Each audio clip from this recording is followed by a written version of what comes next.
Hello friends, welcome back to my channel. বরাবরের মতো ইসলাম প্রিয় ভাইদেরকে জানাচ্ছি আসসালামু আলাইকুম ও হিন্দু ভাইদেরকে নমস্কার। তো পৃথিবীর যেখান থেকে ভিডিওটি দেখছেন সবাইকে জানাচ্ছি আন্তরিক অভিনন্দন ও শুভেচ্ছা। ফ্রেন্ডস, আজকে আপনাদের মাঝে নিয়ে আসলাম শত্রু দমনের একটা নকশা। বলতে পারেন আপনি কি শুধু নকশাই দিয়ে যাবেন, মন্ত্র দিবেন না? মন্ত্রও দিতে পারি। মন্ত্রে আসলে বেশিরভাগ ভুল হয়, মানুষ উচ্চারণ করতে ভুল করে, যার কারণে মন্ত্র শক্তি কাজ করে না। ফ্রেন্ডস, আপনাদের কাছে আমার একটা অনুরোধ, ভিডিওটা ভালো লাগলে অবশ্যই একটু বেশি বেশি করে লাইক, কমেন্ট, শেয়ার করে সাবস্ক্রাইব করে আমার সাথে থাকবেন। আপনাদের কোন ধরনের ভিডিও প্রয়োজন একটু লিখে জানাবেন, আমি সেই ধরনের ভিডিও আপনাদেরকে দিয়ে থাকব। আর যারা কাজ শিখতে ইচ্ছুক তারা আমাদের সাথে যোগাযোগ করতে পারেন। আমরা স্বল্প হাদির বিনিময়ে 3 মাসের কোর্সে সম্পূর্ণ কাজ শিখিয়ে থাকি। আমাদের গ্রুপ আছে, সেই গ্রুপে আপনারা মেম্বারশিপ নিয়ে আপনারা কাজ শিখতে পারেন। তো ফ্রেন্ডস, আজকের বিষয় হচ্ছে শত্রু দমন। শত্রুকে কিভাবে দমন করবেন সেই বিষয় নিয়ে আজকের আলোচনা হবে। তো ফ্রেন্ডস, সেটা কিভাবে কি করা যায় বিস্তারিত আলোচনা করতে চলছি। তো চলুন ভিডিওটা শুরু করা যাক।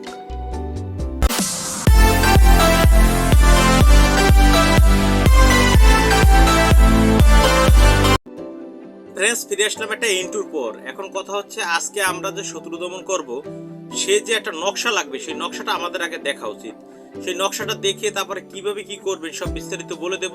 তো চলুন নকশাটি দেখে আসি।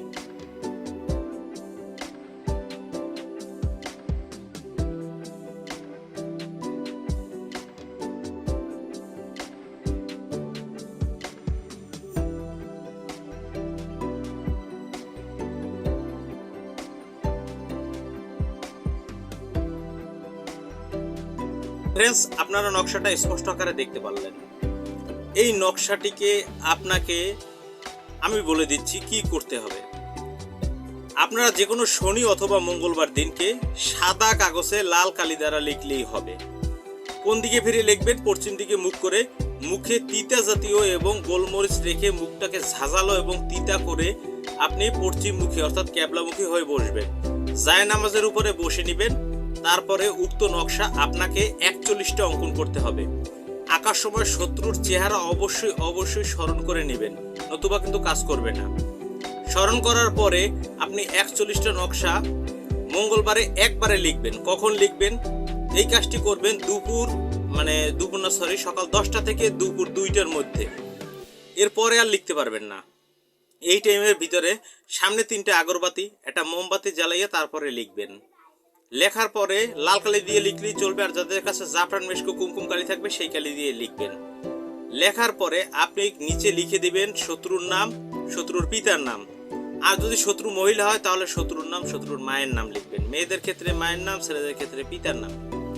এটা লেখার পরে আপনি ওখান থেকে 41টা নকশা প্রতিদিন একই টাইমে, দুপুরের টাইমে, হয়তো সূর্য থাকা অবস্থায় দুপুরের দিকে 2টা 3টা এরকমের সময় একই টাইমে একটা করে আপনি পোড়াই দিবেন। এখন পোড়াবেন কিসে? আপনারা অনেকে আছেন দেশলাই দিয়ে ধরাই দেন, এটা করবেন না।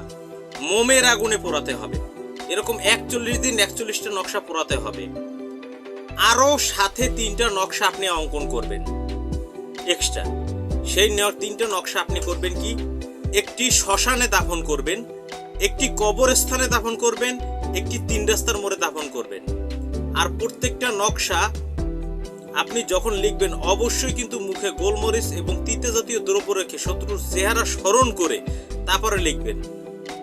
আজকে একটা ভিডিও দিলাম, এইটা করে দেখুন, এর খেলাটা কি আপনারা নিজেরা দেখতে পারবেন।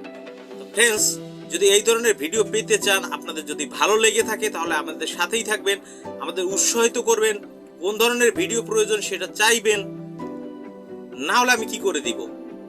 আপনাদের ভালোবাসাই তো আছি। আপনাদের ভালোবাসার জন্য এই মহামায়াজাল চ্যানেলটা তৈরি করা। আর এই মহামায়াজাল চ্যানেল দিয়ে আপনাদের যদি উপকার করতে না পারি তাহলে কিভাবে কি হবে? আর যারা ব্যক্তিগত কাজ করাতে চান তারা আমাদের ইমো হোয়াটসঅ্যাপ নাম্বারে বা ডাইরেক্ট ফোন করে আমাদের সাথে কথা বলতে পারেন। আমরা আপনাদেরকে স্বল্প হাদিয়ার মধ্যে কাজ করে থাকবো। সেটা আপনি বিদেশে থাকেন, বাংলাদেশে থাকেন, যে দেশে থাকেন করে দিতে পারবো। অনেকে আছে ইন্ডিয়া বলেন, আমি ইন্ডিয়াতে আছে, আমি কি করে নেব? ফোন করেন, দেখেন কি সিস্টেম, আমার কাছে সব জানা আছে। তো ফ্রেন্ডস, যদি ভিডিওটা ভালো লাগে অবশ্যই লাইক করবেন, কমেন্ট করবেন, শেয়ার করবেন, সাবস্ক্রাইব করে আমার পাশেই থাকবেন। সবাই ভালো থাকবেন, সুস্থ থাকবেন, শুভকামনা রইল। আল্লাহ হাফেজ।